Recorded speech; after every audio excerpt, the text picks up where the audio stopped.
August 86. Action number 582. Rebirth.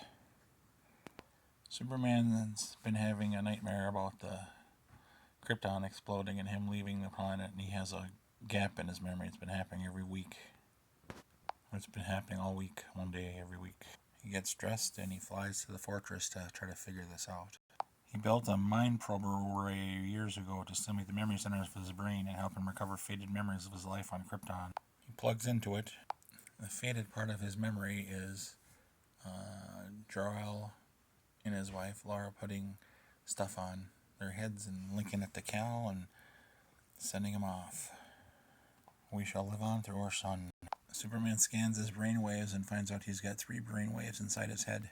So his parents provide an escape route not only for him but for themselves as well. Superman, is he storing the dormant essence of his Kryptonian parents? Planting their thought patterns in his head for safekeeping, hope one day he might be able to restore them?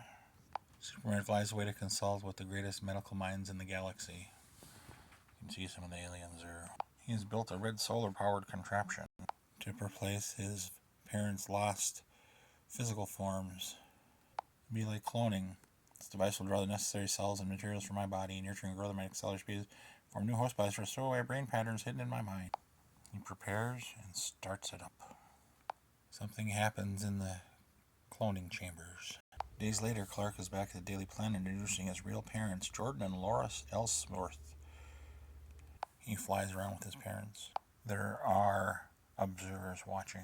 It took them hours to learn the language. He shows them some of their basic powers. Later on, he'll teach them about time and space travel. They go back to the fortress. They're sad about losing Krypton, but they're happy with Superman. Superman shows Jor-El his Phantom Zone projector, and viewer and the Phantom Zoners are mad at Superman.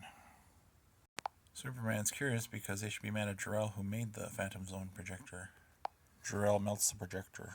Says, "You're not my parents at all." He says, "We're flesh of your flesh. Extra set of brainwaves. Slight case of mistaken identity." They fight. Superman's mainly doing defensive blows. Defense. They tie him to his rocket with his indestructible cape and throwing him toward Metropolis for a big explosion. People that are viewing can't see because there's clouds, so they come back to Earth.